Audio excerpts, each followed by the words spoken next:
ko ay magbigay ng sunshine. Feeling. Hindi ko na matanda. I-share nyo naman yung ano namin, yung live namin sa Facebook. Rise and Shine, Pilipinas! Dahil 5 taon na tayo, we'll share a little sneak peek sa off-cam chemistry at bonding ng ating RSP Barkada. Una nating nakakwentuhan para magbahagi ng kanyang RSP journey ang isa sa ating mga kapulitan every morning na si Leslie. Hi, this is Leslie Ordinario, isa sa mga RSP Barkada nyo since March 2025. At ang isa pang kumasa sa ating behind-the-scene interview, ang isa sa ating reporters. Seryoso sa pagbabalita, pero game pagdating sa good vibes at pag-enjoy sa trabaho. Si Bien Manalo. Ako si Bien Manalo, RSP Barkada since 2024. We asked Leslie and Bien to share kung sino nga ba sila behind the camera.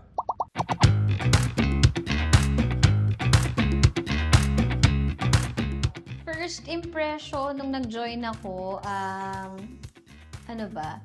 May kanya-kanya kasi silang personality. So, una nangangapa pa ako. Pero nung medyo nakapa ko na, ganito pala sila. Ayun, gusto ko na umalis. Charay! Hindi ko gusto umalis. Talagang napamahal na ako sa RSP Barkada. And syempre, bukod pa sa RSP Barkada, pati yung behind the camera. Yee! Medyo seryoso at pagdating sa morning show na medyo kwela, fun. Sabi nga namin, ang morning show ay para na naming playground. Para na naming palaruan kasi we can be what we want.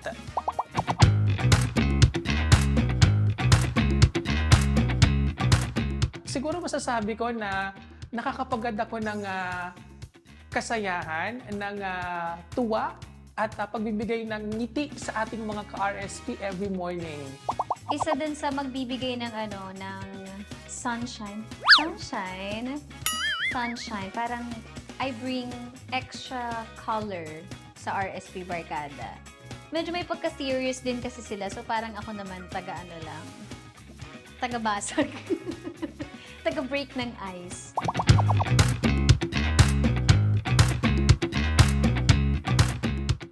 Ang favorite kong segment, kapag halimbawa may mga guest, tapos parang pag mag-i-interview ka kasi ng guest, hindi naman seryoso Kailangan funny, kailangan matanggal mo yung kaba nung performer para makapag-perform siya ng maayos. Yung nagkalate-kalate kami, yung tinuruan kami ng self-defense. Lalaki po ako. Sige po. Saan niyo ba? Let's go! Ay! Sa papa! Nag-ballroom? At saka, yung tinuruan kami na mag-meditate kasi lahat kami doon nakapikit. Parang matutulog na kami.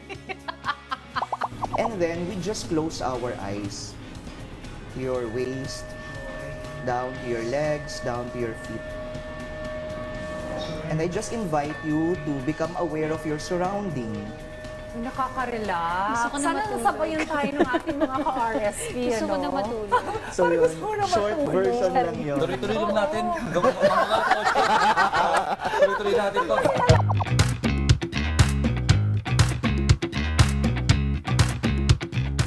Si Ma'am Dayan, I can describe her as eloquent, class. Si Sir Audrey, matikas. Si Prof. P, matalino pero funny. At si Leslie naman, jolly, charismatic. Yung mga reporter na kasama ko, masisipag yan, dedikado sa trabaho. Unahin na natin si Audrey. Para siyang nagsisilbing tatay namin siguro. Parang ganon. Tapos si DQ naman, queen. Queen siya para sa akin. Si Prof. P, madam. Ang madam talaga siya. Talagang tinitingala ko si Prof. P. Napakahusay, napakagaling talaga. Idol ko na lang pala siya. Idol! Idol ko na si Prof. P. Overall, sa reporters, diverse. Kasi magkakaiba sila.